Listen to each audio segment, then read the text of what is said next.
Kung matatandaan nyo, napakarami ng ginagawa ng Marcos administration at nariyan na nga po mga kababayan yung action agad na ginagawa ni Secretary Vince Dizon mga kababayan sa direktiba ni PBBM patungkol po dito sa sa Marcos Highway dyan po sa may papuntang Tuba Benguet mga kababayan. So ngayon sabi po dito, basahin po natin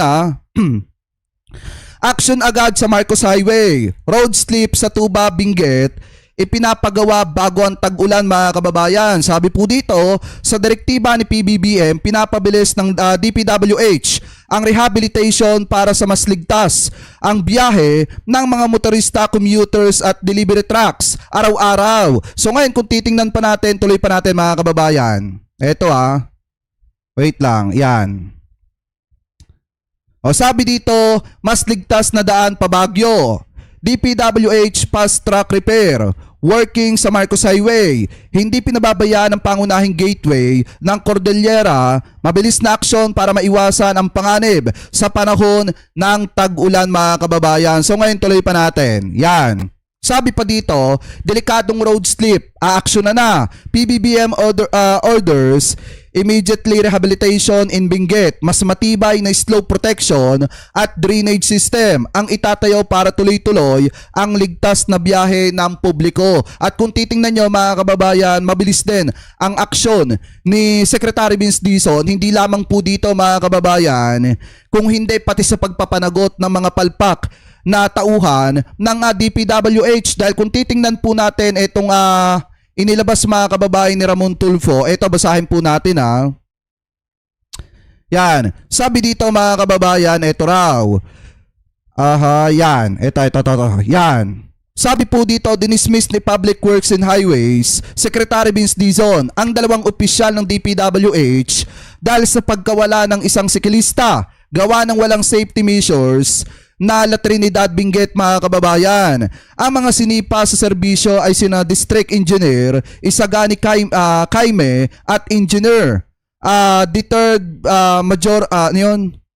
Majorny Banay mga kababayan. Sabi pa dito, dahil sa ganid ng dalawang DPWH official, a cyclist plunged to his death on a ravine in a damaged section of road Bakel, Benguet mga kababayan. Dapat ay may warning signage, traffic control device at concrete barriers sa highway pero wala daw po mga kababayan. Kaya nangyari, yung dalawang district engineer na yon mga kababayan or dalawang DPWH engineer ay sinuspended agad mga kababayan at dinismiss agad-agad ni Secretary Vince Dizon sa serbisyo. So ganyan po kabilis mga kababayan umaksyon at magpapanagot etong si Secretary Vince Dizon mga kababayan sa mga tauhan ng DPWH na talagang ganid mga kababayan at sakim.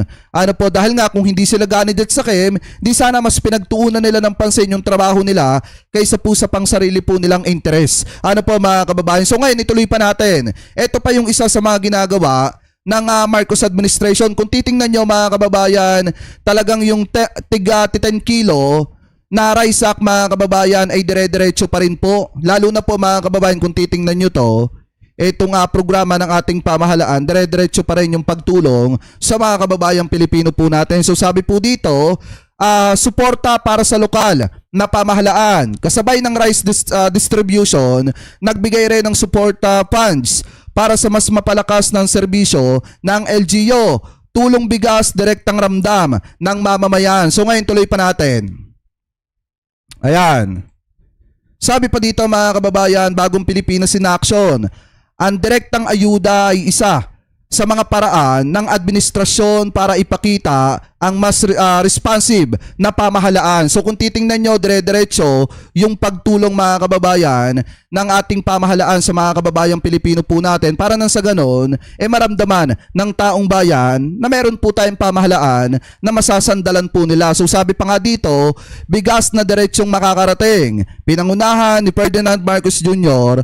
ang pamamahagi ng 10 kilong bigas para direktang makatulong sa mga pamilyang nangangailangan. So ngayon, kung titingnan nyo pa, sabi pa dito, tulong bigas, direktang ramdam ng pamahalaan, ayuda na ramdam sa ground, hindi lamang announcement, personal na dumating ang Pangulo para tiyaking maayos ang distribution ng tulong mga kababayan. At bukod pa po dyan, ang isa rin sa pinagkakabalahan ng ating Pangulo, ng ating Presidente, ay yung pagbubukas mga kababayan ng ospital dito po sa Clark. So ngayon sabi pa dito, basahin po natin ito, nakita nating balita galing po sa Bagong Pilipinas. Sabi po dito mga kababayan, world class healthcare, PBBM personnel na ininspeksyon ng bagong ospital.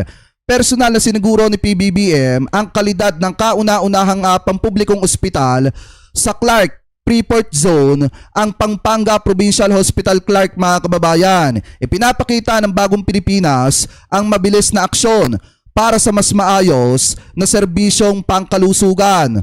Modern healthcare facility, mas accessible na serbisyo, world-class medical equipment mga kababayan. So ngayon tuloy pa natin. Sabi pa dito, eto pa raw mga kababayan high-tech government official, mas advanced na healthcare service ang mas mapalapit ngayon sa mga mamamayan ng Pampanga at Central Luzon. Level 2, DOH Standard Hospital, CT scan at saka X-ray, endoscopy at laboratory. Mammogram machine mga kababayan, yan po yung mga high class na equipment mga kababayan dito po sa ospital na ito. So ngayon tuloy pa natin. Sabi pa dito, eto pa, mas maraming Pilipino ang makikinabang. Mas malaking healthcare capacity, ang ibig sabihin ay mas maraming pasyente ang matutulungan. 17 private rooms at 110 ward beds at saka 16 na semi-private rooms at 151,500,000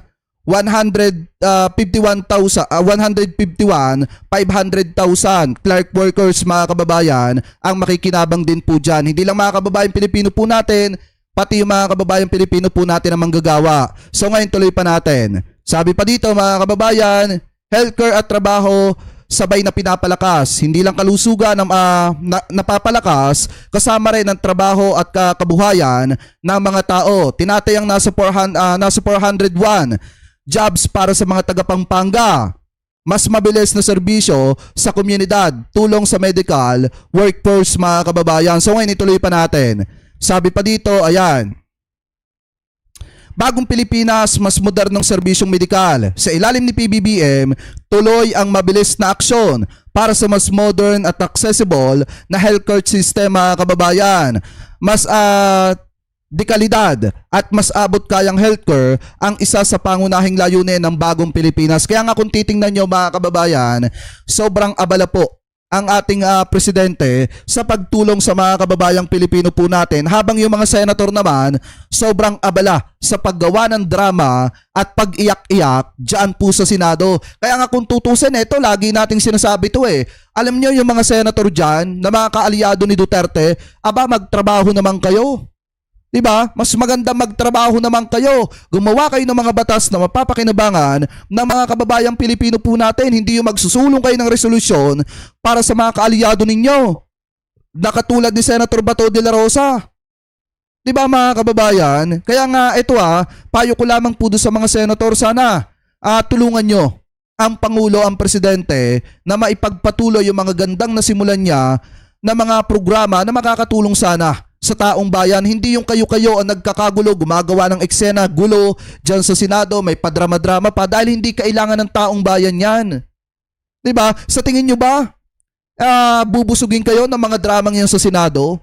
Sa tingin nyo ba mga kababayan, maipapagamot ba kayo ng mga drama ng mga senador na yan? Hindi.